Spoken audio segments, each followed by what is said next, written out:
وإنما أورد بهذا النمط ولم يقل إن أصول الشرع أربعة: الكتاب والسنة والإجماع والقياس، ليكون تنبيها على أن أصول الأول قطعية والقياس ظني، وهذا باعتبار الأغلب. آرام سر عبارت وای ښه چادر پسې ټانګ نه راغلی چې په مخه کړی ښه په حوصله آرام عبارت وای.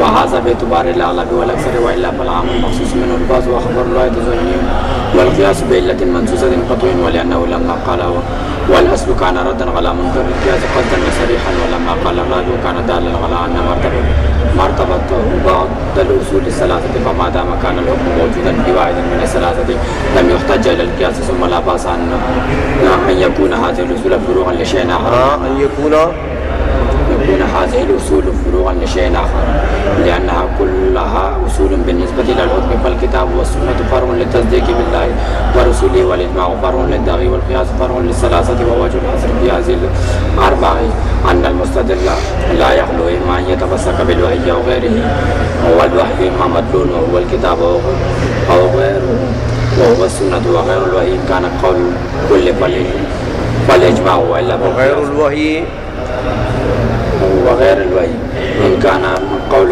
كل فالإجماع قولو کی قولا قولا بولے خبر دیکھا اور غیر اسم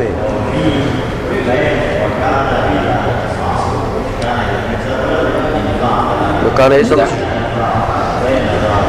قول كل جداء اسم شو إجماع خبر شو بیا وایا بیا په غور وکړه.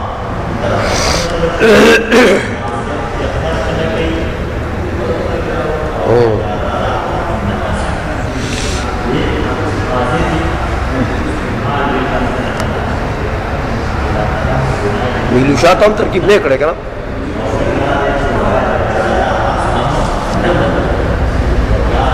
مطالعه یې کړې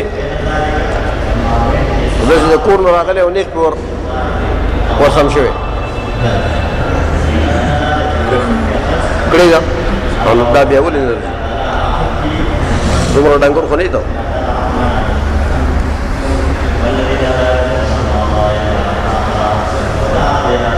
وغیر الوحی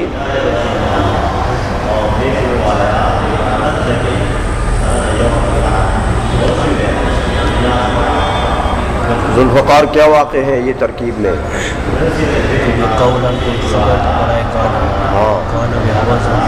ہوا ضمیر ہے وہ غیر وحی کی طرف عائد ہے، وہ ہوا ضمیر ہے وہ اس کا اسم ہے. چلو إن كان قول الكل فالإجماع وإلا فالقياس، وأما شرائع من قبلنا بالكتاب والسنة وتعاملنا. ہاں جلدی نہ کرو جلدی نہ کرو، جلدی میں تم غلطی کرتے ہو اور غلطی کو کھا جاتے ہو، پردہ ڈالتے ہو غلطی پر. وأما شرائع من قبلنا فملحقة بالكتاب والسنة وتعامل الناس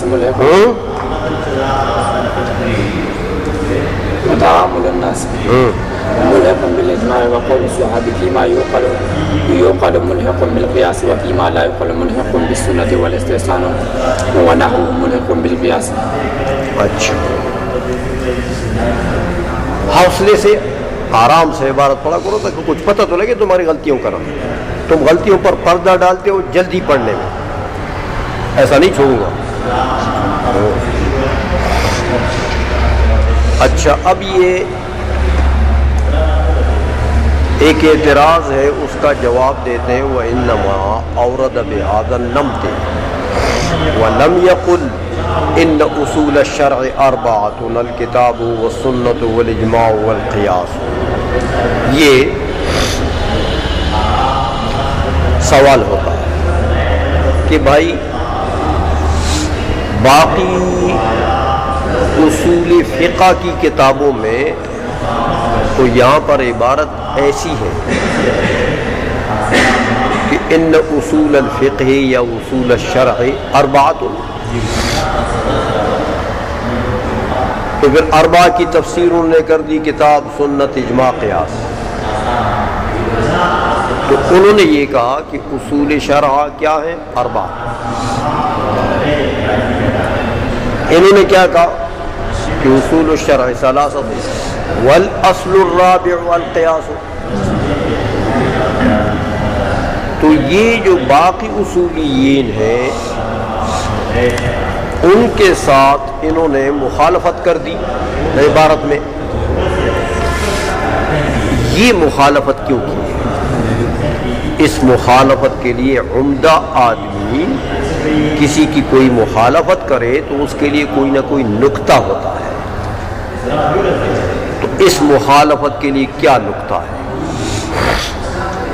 اس کا جواب دیتے ہیں مولا جیون رحمۃ اللہ علیہ کہ لیکون تنبیہا علی ان الاصول الاولا قطعیۃ، کہ اصول الشرع ثلاثۃ، یہ کہہ دیا نا انہوں نے، فإن اصول الشرع ثلاثۃ. یہ کیوں کہا؟ کہتے اس لیے یہ بتانے کے لیے کہ پہلے والے یہ تین اصول جو ہیں یہ قطعیت، یہ قطعی.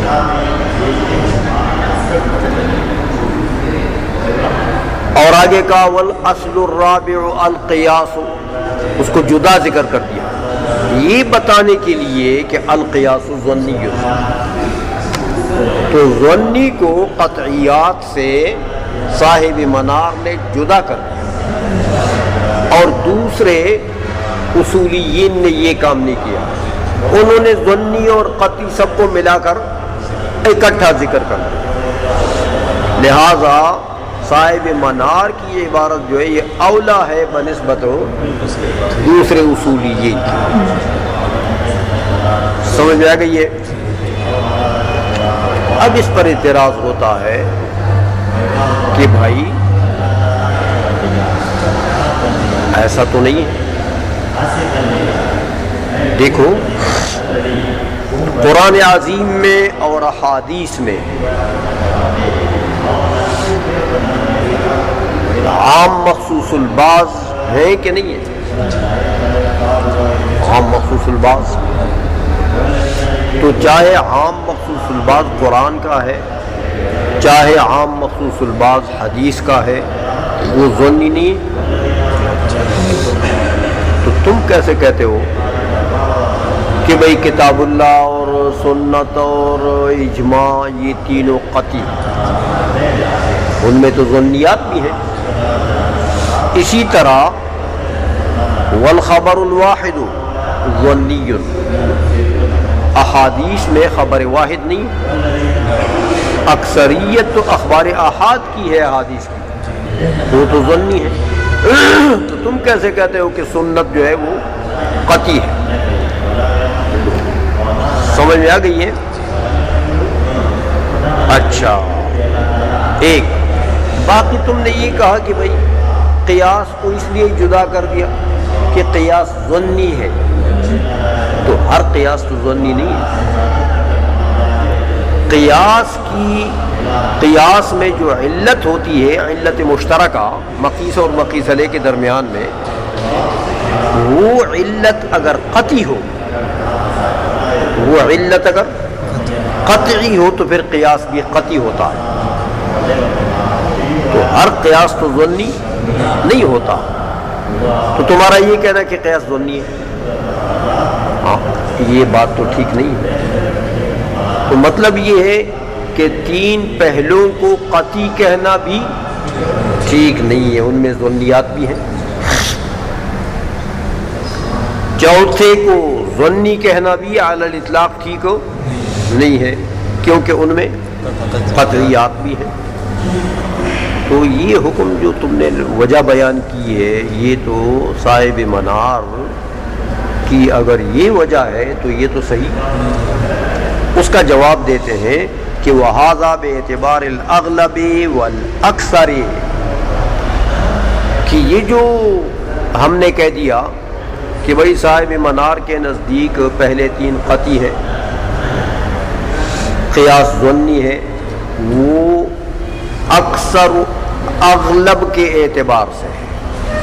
کہ دیکھو قرآن عزیز جو ہے اس کی اکثریت آیات جو ہیں وہ کیا ہیں؟ قطعی. عام مخصوص البعض تو کہیں کہیں آئے گا. سمجھ میں آ گئی ہے؟ تو اکثر و بیشتر کیا ہیں؟ قطعیات ہیں. سنت کو اگر ہم نے قطعی کہا ہے تو اغلب و اکثر کے اعتبار سے. سمجھ آئیے؟ اب تم کہتے ہو خبر واحد ظنی ہے، ٹھیک ہے، تو خبر واحد ظنی ہے، لیکن خبر واحد کو دیکھو، خبر واحد کی دو جہات ہوتی ہیں. ایک خبر واحد کی جہت متن حدیث کی اور ایک اس کی سند کا اعتبار. ظنیت جو اس میں آتی ہے وہ اس کی روایت میں آتی ہے، اس کے سند کی وجہ سے آتی ہے. متن حدیث میں تو ظنیت نہیں ہے. حضور کے قول کو کوئی ضعیف کہہ سکتا ہے؟ یہ تو کفر ہے. ہاں روایت کو ضعیفہ کہہ سکتے ہیں. تو روایت تو راوی کی صفت ہے، روایت تو راوی کی صفت ہے، تو راوی کے اعتبار سے اس میں ظنیت آ جاتی ہے. لیکن متون احادیث تو سب قطعی ہے. اس لیے وہ حدیث خبر واحد جو ہے وہ من وجہ قوی ہے اور من وجہ ضعیف ہے. سمجھ آئیے؟ اچھا، باقی قیاس کو جو ہم نے ظنی کہا کہ بھئی صاحب منار نے قیاس کو جدا اس لیے کہا کہ وہ چاہتے ہیں کہ بھئی قیاس ظنی ہے، تو وہ بھی باعتبار اغلب و اکثر. سمجھ آئیے؟ کیونکہ ایسا قیاس جس کی علت قطعی ہو، ایسے قسم کے قیاس بہت قلیل ہیں جو علت قطعیہ پر مبنی ہو. سمجھ آ گئی ہے؟ اور علت ظنیہ پر جو مبنی ہو وہ کثیر ہے.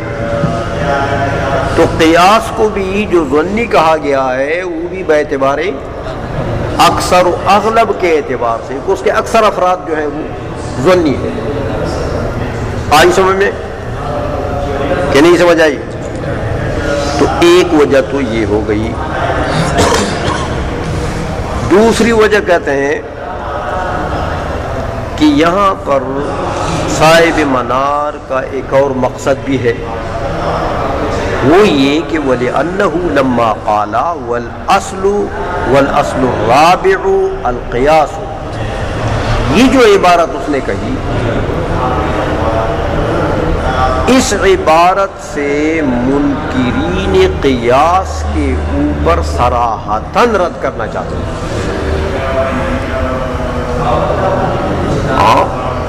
بعض فرقے ایسے ہیں کہ وہ قیاس کو حجت ہی نہیں مانتے، قیاس کو حجت ہی نہیں مانتے. یعنی وہ چونکہ حجت نہیں مانتے تو اصل نہیں مانتے، اس کو دلیل نہیں مانتے تو اصل نہیں مانتے. تو دیکھو، جنہوں نے کہا ہے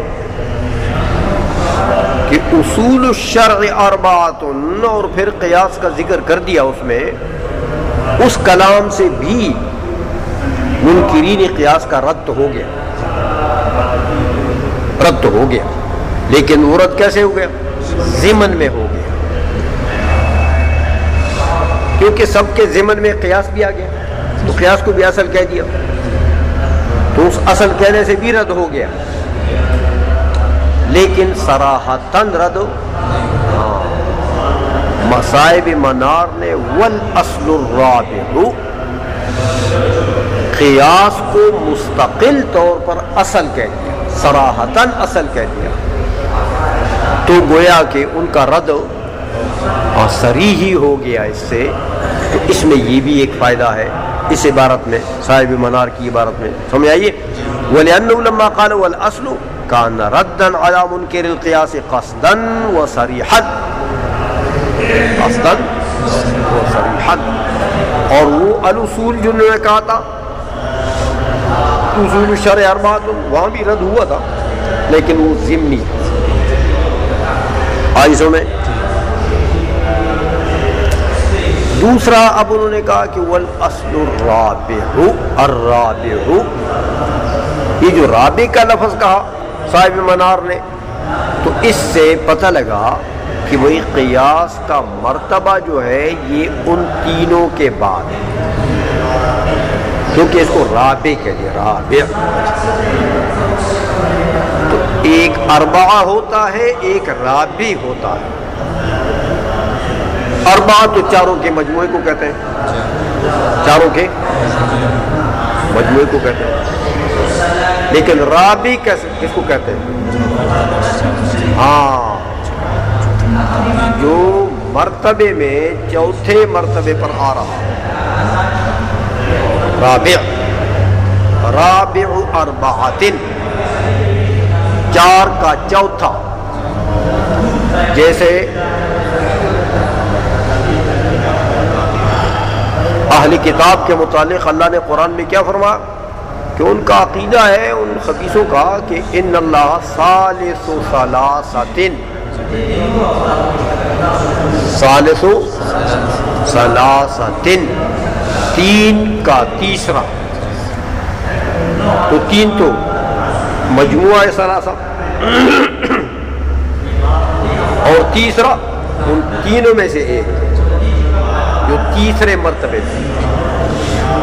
سمجھائیے، اس لیے جب انہوں نے کہا رابع کان دالن علی ان مرتبتہ بعد الاصول الثلاثۃ، تو یہ صراحتاً دلالت کر دی کہ بھئی ان تینوں کے بعد اس کا مرتبہ ہے۔ تینوں کے بعد مرتبہ ہے، کیا مطلب؟ کہنا مطلب یہ ہے کہ فما دام، یہ تفصیلی ہے، ہاں اس مرتبے کی تفصیل بتا رہے ہیں کہ فما دام کان الحکم موجودا فی واحد من الثلاثۃ لم یحتج الی القیاس، یہ مطلب ہے کہ جب تک حکم ان تینوں میں سے کسی ایک میں موجود ہو تو احتیاج القیاس واقع نہیں ہوگا، پھر قیاس کی ضرورت نہیں ہے، کیونکہ وہ اس سے اقویٰ ہے۔ آئی سمجھ میں؟ اچھا،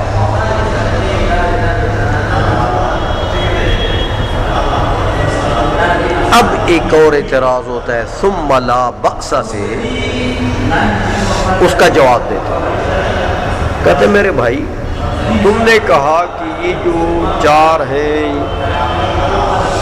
یہ اصول ہے، اصول الشرع ہے،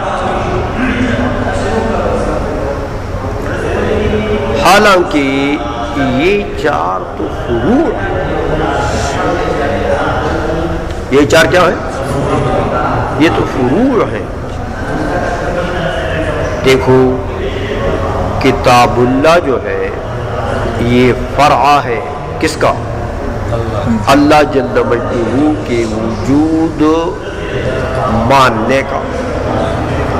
اللہ کو موجود مانو گے تو پھر کلام سے وہ متصف ہوگا، تو پھر کلام آئے گا، کتاب اللہ آئے گا۔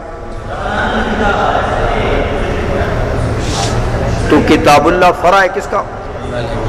ہاں، وجود باری تعالیٰ کا فرع ہے۔ سنت فرع ہے کس کا؟ ہاں، وجود رسول کا، کہ رسول مانو گے تو پھر سنت کا مرتبہ آئے گا۔ سمجھ آئیے؟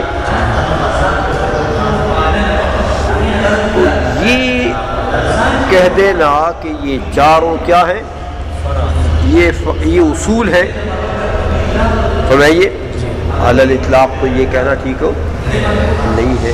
اسی طرح اجماع کو دیکھو تو اجماع فرع ہے کس کا؟ داعی الی الاجماع کا۔ داعی، دیکھو اجماع مجتہدین کے لیے کوئی سبب داعی ہوگا، کوئی سبب، ویسے تو مجتہدین اجماع نہیں کرتے، جب تک اس کے لیے کوئی سبب داعی نہ ہو تو ویسے تو مجتہدین اجماع نہیں کرتے۔ تو وہ مجتہدین کا جو اجماع ہے وہ فرع ہے کس کا؟ اس سبب داعی کا۔ تو اس کو تم نے اصل کہہ دیا، حالانکہ وہ تو فرع۔ اور قیاس تو آپ جانتے ہیں کہ قیاس فرع ہے ان تینوں کا، فرع ہے ان تینوں کا، کیونکہ مجتہد جو قیاس کرتا ہے وہ منصوص لے کے اندر علت نکالتا ہے، تو وہ علت اگر کہیں اور پائی جاتی ہے تو پھر وہ مقیس کو قیاس کرتے ہیں اس کے اوپر، تو وہ مقیس علیہ علت اصلیہ تو وہی ہے نا جو مقیس علیہ کے اندر ہے، تو وہ تو یا کتاب اللہ ہوگا منصوص علیہ یا پھر سنت یا اجماع، آئی سمجھ؟ تو وہ تو فرع ہے تینوں کا، قیاس تو فرع ہے تینوں کا، تو ان کو کیسے اصول کہہ دیا تم نے کہ یہ اصول ہے؟ اس کا جواب دیتے ہیں مولا جیون رحمۃ اللہ فرماتے ہیں کہ ثم لا بأس ان يكون هذه الاصول فروعا لشيء آخر، کہتے کوئی حرج نہیں ہے اگر یہ اصول کسی دوسری چیز کے لیے فرع بن جائے تو کوئی حرج نہیں ہے، سمجھائیے؟ کیونکہ ہم نے جو ان کو اصول کہا ہے وہ ہم نے اصول کو مضاف کر دیا کس کی طرف؟ شرع کی طرف، وَإِنَّ أُصُولَ الشَّرْعِ، تو شرع سے مراد کیا ہے؟ احکام فقہیہ، احکام، تو بھائی ہم نے تو اصول کو مقید کر دیا، اصول کو مقید کر دیا احکام شرعیہ سے کہ یہ ان احکام شرعیہ کے لیے اصول ہیں، بس ہم نے تو یہ کہا۔ تو اگر یہ احکام شرعیہ کے لیے اصول ہے اور دوسرے کسی چیز کی فرع ہو جائے ہماری بات تو ٹھیک ہے نا، دوسرے کسی چیز کے لیے فرع بن جانے سے اصول الفقہ تو باطل نہیں ہوتا، فقہ کے لیے تو اصول ہے، سمجھ آ رہی ہے؟ اس لیے کہتے ہیں کہ ثم لا باس، پھر کوئی حرج نہیں ہے ان یکون هذه الاصول فروعا لشیء آخر، اگر یہ اصول کسی اور چیز کے لیے فرع بن جائیں، لأنها كلها اصول بالنسبة الى الحکم، کیونکہ ہم نے سب کو اصول جو کہا ہے تو بالنسبة الى الحکم کہا ہے، یعنی حکم شرعی کے لیے یہ اصل ہے، اس لیے کہتے ہیں فالکتاب والسنت فرع للتصدیق باللہ ورسولہ، دیکھا کتاب اور سنت فرع ہے تصدیق باللہ اور تصدیق برسالۃ الرسول، والاجماع فرع للداعی والقیاس فرع للثلاثۃ، آئیسوں میں لہذا من وجہ یہ اصول ہے اور من وجہ یہ فروع، احکام کی طرف نسبت کرو گے تو اصول، اپنے موقوف کی طرف نسبت کرو گے تو فروع۔ اب یہ تو ہو گئی بات ختم، سوال جواب جتنے ہوتے تھے ان کے جوابات تو مولا جیون رحمۃ اللہ نے دے دیے۔ اب یہ کہتے ہیں کہ بھائی اچھا تم نے کہا کہ اصول الشرع ثلاث والرابع القیاس، تو مطلب یہ ہوا کہ گویا کہ اصول شرع کتنے بنے؟ 4، تو ان 4 میں وجہ حصر کیا ہے؟ دیکھو اللہ کے بندے، یہ تو بہت سے اصول شرع ہیں، شریعت کے مسائل احکام فرعیہ تو صرف ان 4 سے مستنبط نہیں ہے، سمجھ آئیے؟ بلکہ دیکھو شرائع من قبلنا، جو ہم سے پہلے حضور سے پہلے انبیاء ان کے جو شرائع ہیں، بعض احکام ہماری شریعت کے ان سے مستنبط ہے، تو وہ بھی اصل نہ ہوئے، پھر دیکھو تعامل الناس، یہ فقہ حنفی میں ایک مبرہن مسئلہ ہے کہ عرف عام میں جو لوگوں کا تعامل ہے کسی چیز کے اوپر وہ حجت شرعیہ ہے، وہ حجت شرعیہ ہے، تو وہ تعامل الناس بھی اصل نہ ہوا۔ اسی طرح دیکھو اقوال صحابہ ہیں، تو کیا اقوال صحابہ سے بہت سے احکام فقہیہ مستنبط نہیں، تو وہ اصل نہ ہوئے۔ اسی طرح استصحاب ہے، استصحاب کہ بھئی ایک چیز میں ایک حکم شرعی قدیم زمانے سے چلا، قدیم زمانے سے چلا آ رہا ہے،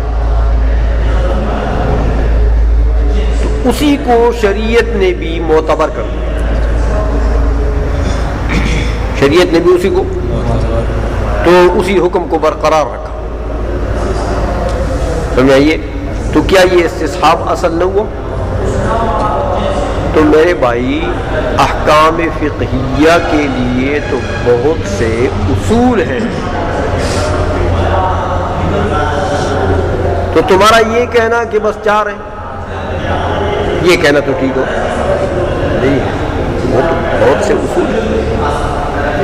اس کا جواب دیتے ہیں کہ بھائی یہ جتنے تم نے گن دیے نا یہ سب ان 4 میں داخل، یہ سب ان 4 میں داخل۔ بتاتا ہوں آپ کو کیسے داخل ہے۔ کہتے پہلے وجہ حصر سنو 4 میں، کہتے ہیں وجہ الحصر فی هذه الاربع ان المستدل لا يخطئ، کہتے ہیں وجہ حصر جو ان 4 میں کہ جو استدلال کرتا ہے مستدل یعنی مجتہد، کتاب و سنت و اجماع وغیرہ، جس طریقے سے بھی وہ مجتہد استدلال کرتا ہے اس کو دیکھیں گے، لا يخلو اما یتمسک بالوحی او غیرہ، یا تو وہ استدلال کرے گا وحی سے یا غیر وحی سے۔ اگر وحی سے کرتا ہے تو والوحی اما مطلوب وهو الکتاب او غیرہ وهو السنہ، تو وحی کی 2 قسمیں، وحی یا مطلوب ہوگا یا غیر مطلوب۔ مطلوب کا مطلب یہ ہے کہ اس کی تلاوت نماز میں ہوتی ہے، اس سے نماز جائز ہے۔ غیر مطلوب کا مطلب یہ کہ اس کی تلاوت نماز میں نہیں ہو سکتی ہے اور نماز اس سے جائز نہیں ہے، سمجھائیے۔ تو اگر وہی مطلوب ہے تو پھر کیا چیز ہے؟ کتاب اللہ۔ غیر مطلوب ہے تو سنت۔ یہ تو وحی کی 2 قسمیں ہو گئی۔ غیر وحی جو ہے اس کو دیکھتے ہیں کہ وہ قول کل ہے یا نہیں، یعنی کل مجتہدین کا قول ہے یا کسی ایک کا یا 2 کا۔ اگر قول کل ہے تو اس کو پھر اجماع کریں، اور بعض مجتہدین کا قول ہے کل کا نہیں ہے تو پھر وہ قیاس۔ عائشہ میں اس لیے کہتے ہیں کہ وغیر الوحی ان کان قول الکل فالاجماع والا فالقیاس۔ یہ تو 4 میں وجہ حصر ہے۔ اب جو تم نے اعتراض کر دیا کہ بھئی یہ تو 4 میں تو حصر نہیں ہے، وہ تو بہت سارے، اس کا جواب دیتے ہیں کہ بھئی یہ باقی جو تم نے گن دیے نا یہ سارے اس میں داخل ہیں، کیونکہ دیکھو واما شرائع من قبلنا فملحقۃ بالکتاب، شرائع من قبلنا جو ہے اس کا الحاق کیا گیا ہے کس سے؟ کتاب۔ دیکھو شرائع من قبلنا جو ہے اس سے کیا مراد ہے کہ ان کی کتاب کتب الہیہ میں جو احکام تھے، ان کے جو احکام تھے، اور وہ ہماری شریعت نے ان کو منسوخ نہ کیا، برقرار رکھا،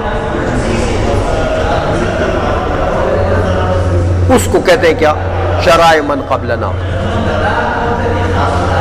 تو ان کی کتاب کتب الہیہ میں جو احکام تھے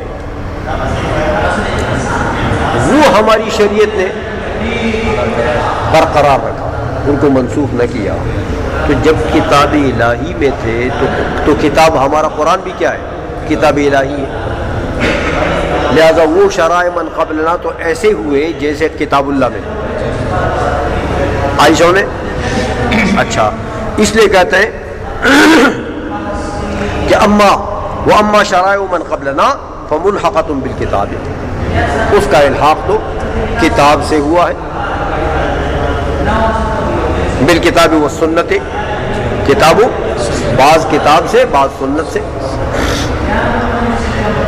باقی رہا وہ تعامل الناس کی جو بات تم نے کی تھی، ہم کہتے ہیں وہ تعامل الناس ملحق بالاجماع۔ دیکھو جب سب لوگوں کا تعامل ہے، ایک علاقے کے سب لوگوں کا تعامل ہے ایک بات کے اوپر، تو وہ تو ایسا ہو گیا جیسے سب متحدین کا اجماع ہے ایک بات کے اوپر، تو وہ ملحق بالاجماع۔ وقول الصحابی، اب اقوال صحابہ جو ان کی دو قسمیں، ایک قسم یہ ہے کہ صحابی نے قول کیا مسئلہ معقولہ میں، یعنی ایسا کوئی حکم ہے جو حکم معقول ہے، یعنی حکم عقلی ہے، عقل سے اس کو معلوم کیا جا سکتا ہے۔ تو کہتے ہیں اگر ایسی بات میں صحابی کا قول آیا ہے جو عقلی بات ہے تو ٹھیک ہے بھائی، وہ تو ملحق بالقیاس، وہ ملحق ہے کس سے؟ قیاس۔ اور اگر صحابی کا قول ہے ایسی بات میں کہ فیما لا یعقل، کہ وہ عقلی بات نہیں ہے، عقل سے اس کا ادراک نہیں کیا جا سکتا، تو دیکھو جب صحابی نے قول کیا اور ایسے معاملے میں قول کیا کہ عقل اس کے ادراک کے لیے کافی نہیں ہے، تو ایسی جگہ میں صحابی کا قول محمول بر سماع عن النبی صلی اللہ علیہ وسلم ہوگا۔ صحابی کا قول کہ ادراک کے لیے جب عقل کافی نہیں ہے اور صحابی کا قول ہے تو غلط تو اس کو نہیں کہہ سکتے۔ الصحابۃ کلہم عدول، صحابہ تو سارے عادل ہیں، سمجھئے، تو ان کا قول ہے تو صحیح۔ اور ایسے معاملے میں کہ عقل اس کے ادراک کے لیے کافی نہیں ہے تو پھر وہ حمل ہوگا کس پر؟ سما پر، کہ حضور سے اس نے سما کیا ہے، اس لیے کہتے ہیں ملحق بالسنت، وہ سنت سے ملحق۔ باقی رہا استحسان یا استحسان جیسی اور بہت سی چیزیں لوگ ذکر کرتے ہیں تو کہتے ہیں یہ ملحق بالقیاس۔ استحسان کو قیاس خفی کہتے ہیں، قیاس خفی کہتے ہیں، لہذا یہ بھی قیاس علت خفیہ پر مبنی ہوتا ہے۔ آئی سمجھ میں ہو گیا؟